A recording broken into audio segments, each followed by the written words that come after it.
jemaat tentang kebenaran dalam mentaati hukum Taurat, aku tidak bercacat. Tetapi apa yang dahulu merupakan keuntungan bagiku, sekarang kuanggap rugi karena Kristus. Malahan segala sesuatu kuanggap rugi karena pengenalan akan Kristus Yesus Tuhanku lebih mulia daripada semuanya. Oleh karena Dialah aku telah melepaskan semuanya itu dan menganggapnya sampah, supaya aku memperoleh Kristus dan berada dalam Dia, bukan dengan kebenaranku sendiri karena mentaati hukum Taurat, melainkan dengan kebenaran karena kepercayaan kepada Kristus, yaitu kebenaran yang Allah anugerahkan berdasarkan kepercayaan. Yang kukehendaki ialah mengenal Dia dan kuasa kebangkitannya dan persekutuan dalam penderitaannya, di mana aku menjadi serupa dengan Dia dalam kematiannya, supaya aku akhirnya beroleh kebangkitan dari antara orang mati. Bukan seolah-olah aku telah memperoleh hal ini atau telah sempurna, melainkan aku mengerjakannya. Kalau aku dapat juga mengangkatnya, karena aku pun telah ditangkap oleh Kristus Yesus. Saudara-saudara, aku sendiri tidak menganggap bahwa aku telah menangkapnya, tetapi ini yang kulakukan. Aku melupakan apa yang telah di belakangku dan mengarahkan diri kepada apa yang di hadapanku, dan berlari-lari kepada tujuan untuk memperoleh hadiah, yaitu panggilan surgawi dari Allah dalam Yesus Kristus. Demikian pembacaan firman Tuhan sesuai dengan topik. Sama-sama kita membaca ayat yang ke-13 dan 14, 3 ya. Saudara-saudara, aku sendiri tidak menganggap bahwa aku telah menangkapnya, tetapi ini yang kulakukan. Aku melupakan apa yang telah di belakangku dan mengarahkan diri kepada apa yang di hadapanku, dan berlari-lari kepada tujuan untuk memperoleh hadiah, yaitu panggilan surgawi dari Allah dalam Kristus Yesus. Saudara yang kekasih, di suatu tempat, katakan saja desa atau lingkungan, ada pergolakan yang begitu mengerikan di dalam satu keluarga ataupun juga satu kampung itu. Penderitaan yang begitu sakit menderita keluarga atau kampung itu.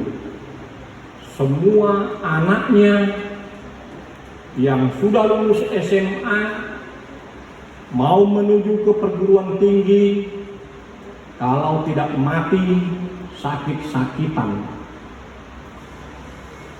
Bukan itu saja yang terjadi, lebih dari itu, sudah menerima jabatan kedudukan tertentu, itu anak pasti nggak dapat melakukan apa yang diharapkannya. Berarti dia hanya dapat melakukan itu saja. Akhirnya ada orang yang berkata, seisi kampung itu mengatakan, mungkin kita perlu bertanya kepada orang pintar, yang pasti dukun. Dukun menjawab, ibadahmu masih kurang jelas. Coba perbaiki lagi kelakuan dalam rumah tangga, dalam organisasi. Kalau perlu, ambil ayam yang putih, sembelih bersama-sama, letakkan ke suatu tempat di kampung atau rumahmu itu yang dianggap menyeramkan. Hal itu dilakukan, tetapi nggak ada perubahan. Kampung itu atau keluarga yang membuat demikian semakin parah. Bahkan pekerjaan di mana ia melakukan perbuatan-perbuatan selalu mendapat cemoohan. Akhirnya ada lagi yang mengatakan, coba pergi ke dukun yang lain. Si anak atau isi kampung itu setuju. Dia pergi ke dukun yang lain. Dukun yang lain mengatakan, memang kalau yang itu masih banyak dipertanyakan. Untung saudara datang ke saya, dan saya akan berikan bagaimana yang sebenarnya. Hal itu dilakukan. Coba silahkan saudara berdoa dengan setulusnya bahwa ini berikan kepada tempat-tempat yang kau anggap keramat. Hal itu terjadi dan dilakukan seisi kampung, bahkan rumah tangga itu. Akhirnya apa yang terjadi? Malapetaka semakin hebat. Bukan menjadi hilang, tapi semakin hebat. Akhirnya seorang pekabar Injil datang, mendengar situasi yang mengherankan sampai ke penjuru pelosok di daerah itu.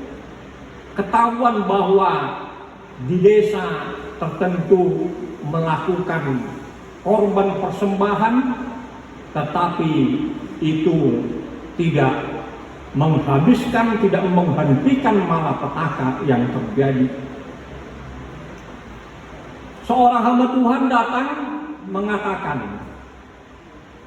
saudaraku, saya mendengar apa yang terjadi, apa yang kalian lakukan di rumah, bahkan di tempat ini. Saudara melakukan, membuat persembahan sesajen kepada tempat-tempat keramat. Apakah saudara nggak tahu apa yang saudara pelajari selama ini? Rupanya mereka juga Kristen, hanya masih mempercayai ilmu-ilmu gaib yang di dunia. Dunia ini diciptakan oleh satu Allah, Allah yang Maha Kuasa, dan memberikan anaknya Yesus Kristus,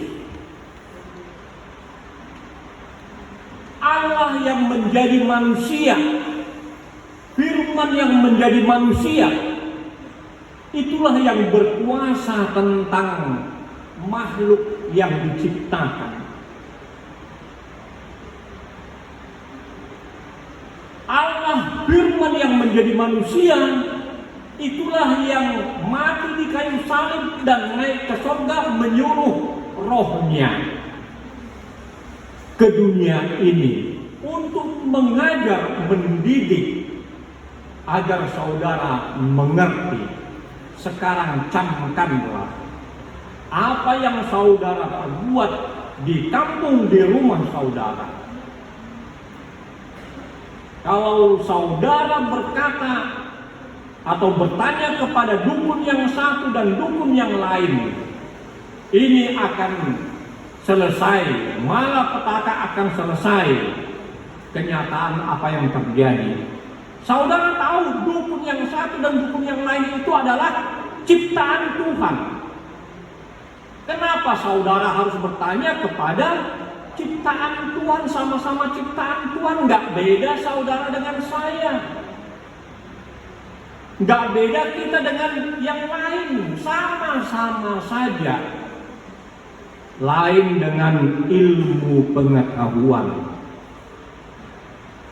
Kalau saudara bertanya tentang ilmu pengetahuan, geofisika, matematika, dan yang lain, itu boleh.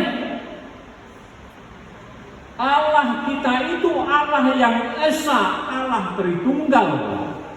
Bukan Allah kita itu tiga yang beranak dan diperanakan, bukan demikian. Pengertian matematika Allah Tritunggal 1 tambah 1 2, atau 3 kurang 1 2. Allah Tritunggal, Allah yang menciptakan langit dan bumi ini menjadi firman. Apakah bisa dikatakan Allah Bapa yang menciptakan kita itu sewaktu pada mulanya Allah menciptakan langit dan bumi? Yang berbicara itu siapa Bapak Ibu? Allah. Tetapi firman-Nya yang mengatakan jadilah terang, maka terang itu jadi. Jadi nggak bisa dipisahkan Allah Bapa dan firman. Kata-katanya. Kalau saudara Pergumalua, saudari Pergumalua tadi bernyanyi, bisa nggak kedengaran suaramu itu kalau kamu nggak bernyanyi? Nggak bisa, bukan? Jadi nggak bisa dikatakan dong Tuhan Yesus Napunau. Itu bukan suara Pergumalua. Kalau nggak suara Pergumalua, suara siapa? Dan nyaman, Inan? Pergumalua nggak bisa dipisahkan dengan nyanyian dong Tuhan Yesus Napunau yang kita dengar tadi. Begitu juga yang dikatakan tentang firman yang menjadi manusia.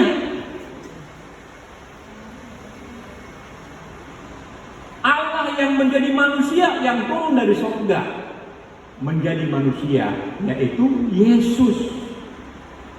Kan lebih baik lagi dikatakan kalau orang mengatakan firman yang menjadi buku.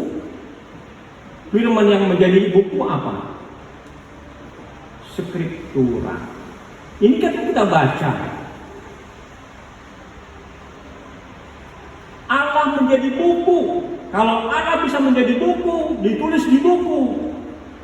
Allah menjadi manusia kok nggak bisa, itu kan otoritas Tuhan. Itulah Allah Tritunggal, Allah Roh Kudus. Makanya kita selalu berbicara di dalam nama Allah Bapa, Anak, dan Roh Kudus. Kita nggak berbicara Allah Bapa, Allah Anak, Allah Roh, tapi satu kesatuan.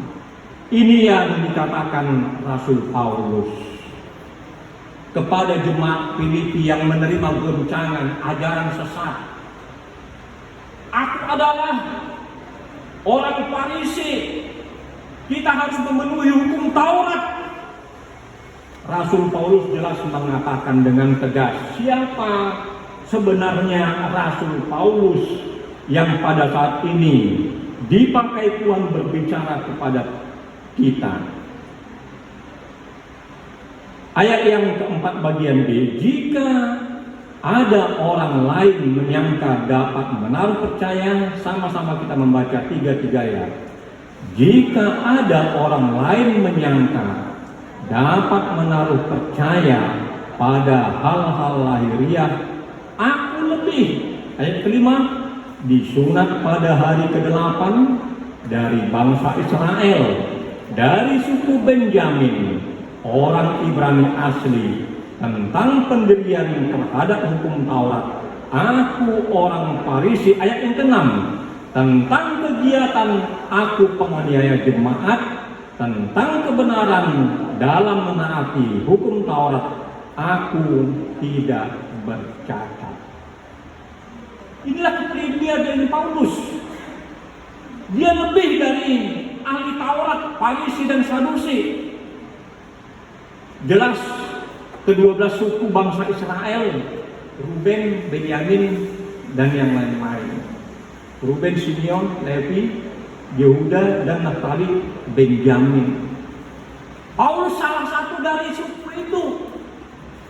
Jadi lebih dari itu aku.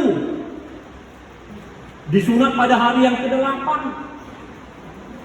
Lebih dari itu aku menganiaya jemaat Kristen pada waktu itu.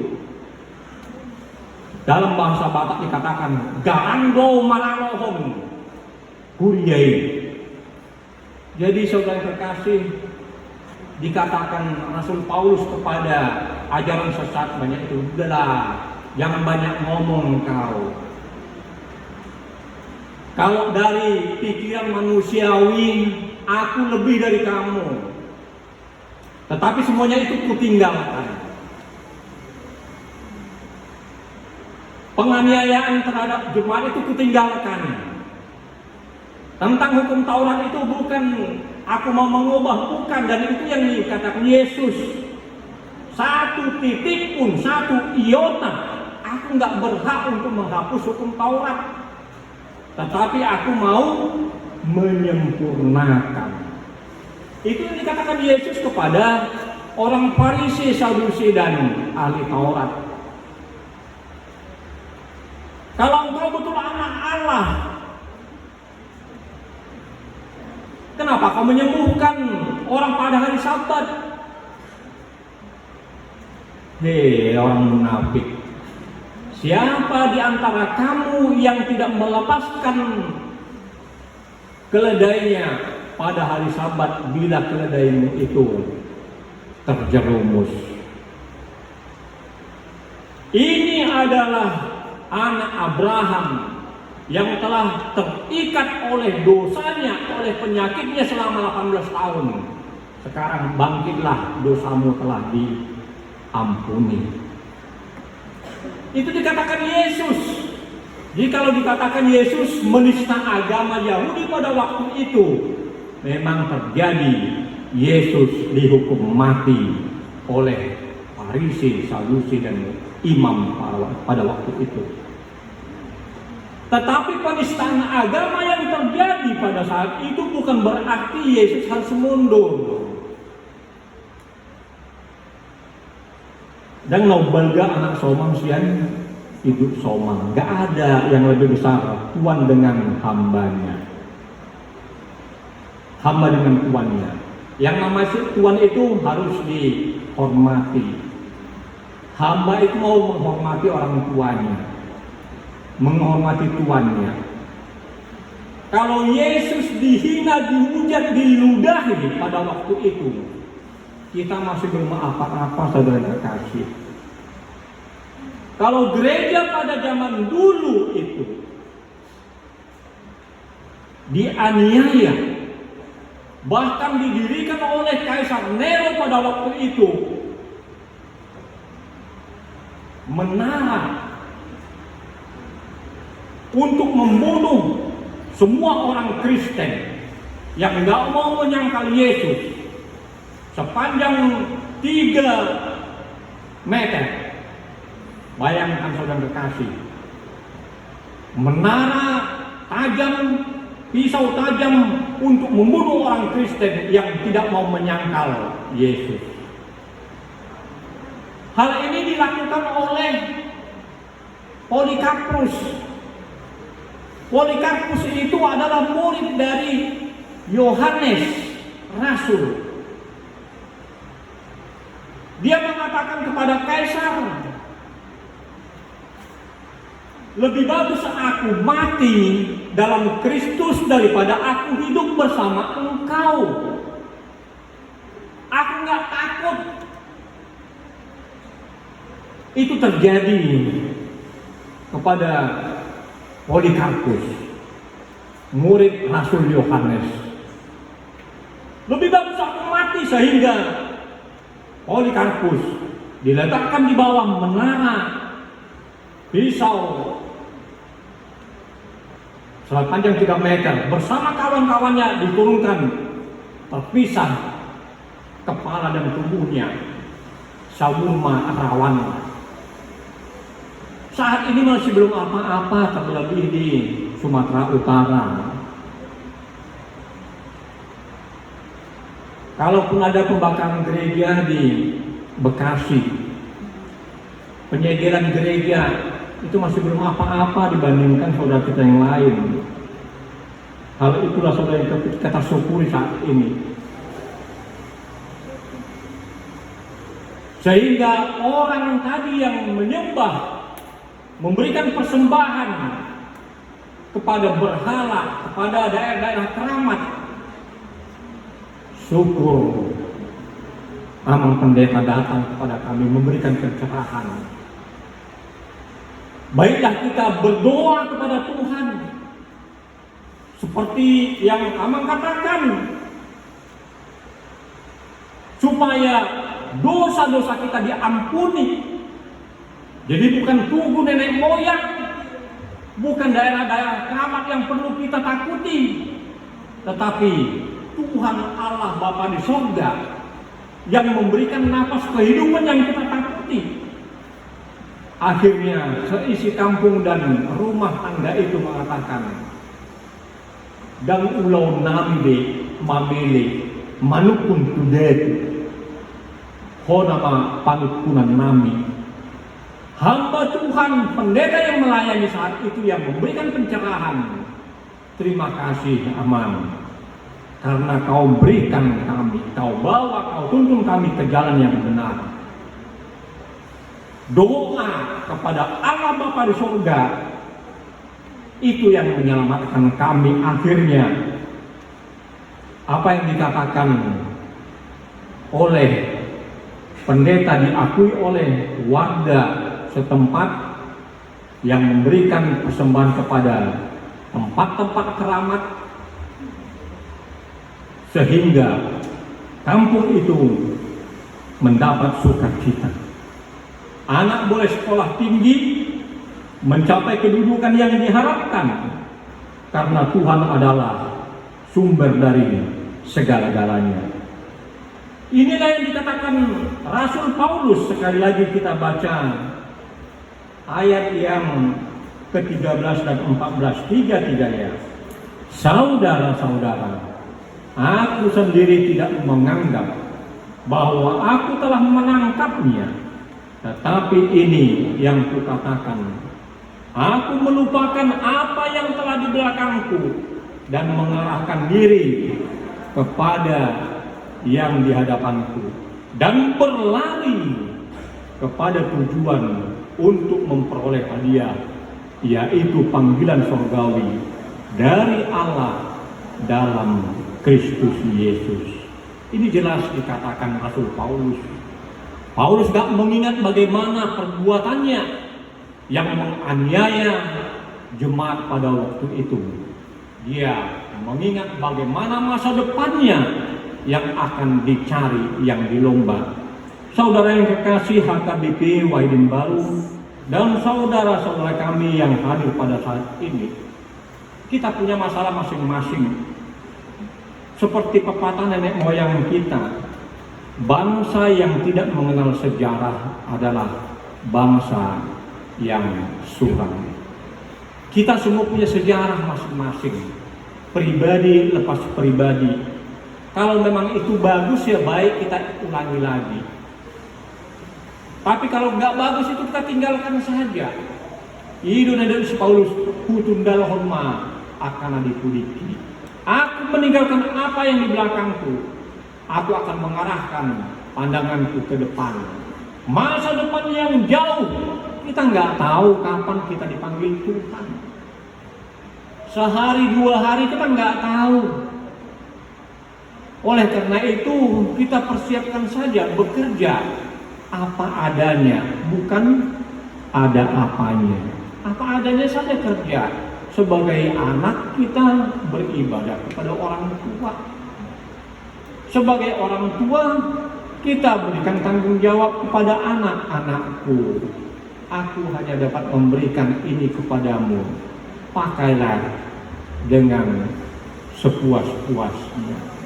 Aku gak bisa memberikan seperti saudara kita yang lain. Nanti marjom tangan, marberia doa kena asin, anggo anak toki, ikon tujuh. Bagaimana kita mendidik anak sesuai dengan kehendak Tuhan, makanya mereka